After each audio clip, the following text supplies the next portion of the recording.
today's recap. A lot of fun games today. Um, a lot of important results. So let's get right to it. Here we got Slovakia, and Ukraine. I originally I had Slovakia winning this, but Ukraine was able to bounce back from a tough loss against Romania and just overall establish themselves as a better team than Slovakia. Uh, Miko Mudric was on the ball just about every single time on the break. He was always extremely dangerous. Um, and yeah, Ukraine, they just really came together in this game and to you know fighting from being a goal down. Um, and I had my hopes for Slovakia, but uh, it just seemed like Ukraine was gonna find a way to put the ball in the back of the net, and they were able to achieve that. So great stuff from them. Uh, you know, Slovakia fought, but it wasn't enough in the end. So uh, hats off to Ukraine. Let's see how they do against Belgium coming up, and then Romania and Slovakia should be another matchup. But that all comes before or after um, Belgium and Romania face off tomorrow. So this will be a key match, especially because three teams have 3 points in this group already. So if Romania manages to beat Belgium, Belgium pretty much has no chance of. They might still have a chance, but it's going to look real slim for them. So let's see how this drama unfolds tomorrow. Next, we had Poland and Austria, a 3-1 game. I got the winner right there, just not the score. Just a lot of fun. I love just seeing games being played in the Olympic Stadium. It's just super classic. It brings me back to the 2006 final. I just absolutely love how the stadium looks and how the field even looks on the screen. It's just one of the most eye-appealing stadiums to watch a football match from. So, yeah, we got to see a lot of quality from Austria today. Shout out to Marcel Sabitzer.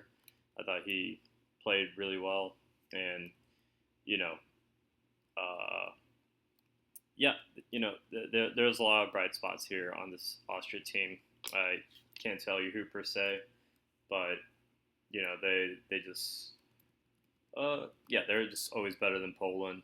Um, Poland looked good at times. Obviously, they got their goal. They were tied 1-1 at a certain point. Um, but yeah, it's just they're just showing that they're just one of the weaker teams in this tournament, and it's just tough. It's tough. They had to face the Netherlands, they had to face Austria, so this is a bit of another group of death sort of scenario where Poland doesn't really have a chance, especially after the result from the following game. So let's get right to that. I have quite a few thoughts here. France and Netherlands. I had France winning this 2-0, which, I don't think I was far off with this one, and a lot of people would have taken France without a doubt, but it ended up being a 0-0 draw. It was a shame not to see Mbappe play. I was very confident that they were going to throw him on there just because, we just see players time and time again being able to play with certain face injuries and broken noses. At least we see it here in the States with the NBA and the NFL. So, especially the NBA. But it was nice to see what France looks like without Mbappe, and it's not all that bad. It's just, obviously the finishing that comes with Mbappe was missing.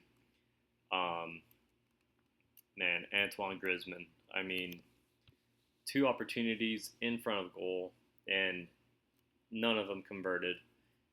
Yes, I mean, they weren't exactly the easiest opportunities to convert, but he was just right there, right on that 6 yard box. And every time the ball gets that close to the goal, you're expecting a finish. So I'm sure it's like a 90 to 95% probability that they're gonna put that ball in the back of the net, maybe even higher, and it just didn't happen. And yeah, you know, Netherlands lucked out there, and so did France. Netherlands got the controversial goal that ended up being ruled offsides, in part because the player was in the way of the keeper. So that was a pretty big moment. It seemed like the keeper was never going to go for it from the start, but when you see the replay, you instantly notice that he just picks out the player in his way right off the back, and is immediately looking for that offsides call, and that's exactly what happened. Who knows if he were there or if he weren't there, whether he would have reached to try to save the shot from Xavi Simmons, but yeah, another big moment that you know, I mean these are probably the best two teams in this group. Netherlands, just like their previous match against Poland, just looked super threatening off the counter, off the break, with guys like Gakpo. This time they had Frimpong starting on the right, which is awesome to see. He had a really early chance, and the French goalkeeper made a very nice fingertip save just to keep the ball from rolling into the goal. Um, and yeah, Memphis Depay looking to create, but the quality that France has it was overwhelming for this Netherlands side. So it reminded me a lot of the France-Italy game yesterday, where maybe Netherlands looked a little better than Italy. Still, there was a clear dominant team, and yeah, it was disappointing. They weren't able to pull it together and get the results without Mbappe. So the finishing is missing there. Griezmann, he played great. He just didn't finish those opportunities, and so now it's there's a heavy plate for him to take away from this game, and that's just the unfortunate part of football. Yeah, Conte had a great game. He was awarded man of the match. He looked really really good, just all over the pitch once again, especially on the offensive end. He was really showing some nice movement, being in the right places for the most part. Um, yeah, Dembele, just maybe if he tried to be a little more accurate with his shots instead of just always trying to blast it through the top right corner, he could have probably had a goal. Thuram, it was disappointing to see that he never really had a shot. I never really noticed his impact or presence on the field, so that's a shame to see from him. Yeah, but this is a good French team. Like, they have a lot more positives than negatives to take away from this. The only negative is just not getting the result. And for the Dutch, I like their side, but they're clearly missing a guy like Frankie de Jong, who can just really set the tempo a little better for the Netherlands midfield, and just open up certain spaces that the players that have on the field, they're not going to be able to catch on to that as quickly as somebody like Frankie de Jong. So yeah, great match, fun match, very entertaining. So let's take a look at what's up next for these teams. France play Poland. Whether they have Mbappe or not on the field, they should still get this victory. Poland are not going to give this up, but France is a much better side. So if the Netherlands were able to put away results against Poland, and if Austria managed to do so as well, you can only expect that France is going to take away the 3 points here to ensure their spot for qualification. Now the big match here is Austria and Netherlands. This is going to be, the most enticing match of this group to finish the day. So, historically, you want to give the edge to the Netherlands. They just have historically just produced stronger teams and better players all around. But I would love to see Austria just make some noise and, just beat the Netherlands here, take them off, just that hierarchy of one of the better European teams, and see their way into the round of 16 without any worries.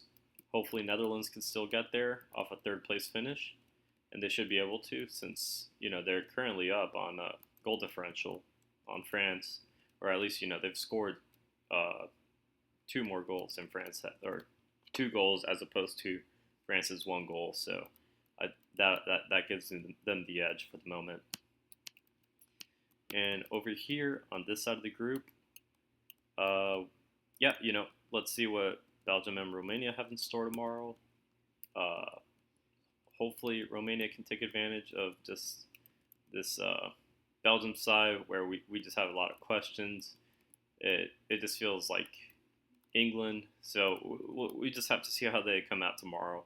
If they want to play together or if they're ready to just start pointing fingers once again, because they could be extremely dangerous, and you just love the talent that they have available on the pitch. But just against Slovakia, it wasn't it. It wasn't it. So, and we're talking about Slovakia, who Romania beat 3-0. So, or sorry, who Ukraine just beat, right?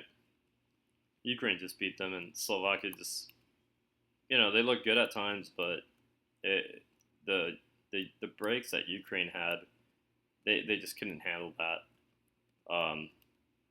So that's where Ukraine have their strength in, just playing off the break, being fast, and trying to get their quick goal off a counterattack.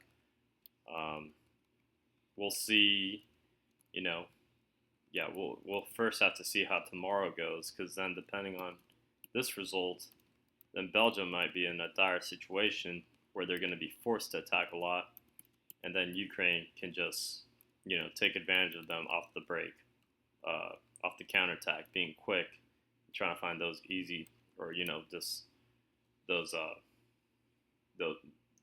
goals where there's just less defenders on the pitch, or on that side of the field. So I expect Belgium to beat Romania tomorrow. I made the prediction that Romania was going to win because they're just going to take advantage of just a deflated Belgium side tomorrow, who if they don't start out well, they're going to start getting frustrated, while Romania is just going to have the mental strength to stay together and find those opportunities to take advantage of. But I could very well be wrong. So it wouldn't surprise me. This is just my hope. And just some certain expectations, right? So, we saw it with England, right? England's the perfect example of where all the talent's there and it's just clearly not working. So, Belgium could probably fall into that same category depending on how they show up tomorrow. So it should be a lot of fun. We'll have Slovakia and Romania. So this might be pretty even when it all comes out. When we get around to this match. But we'll probably just worry about that once match day 3 comes around. Thank you very much, y'all.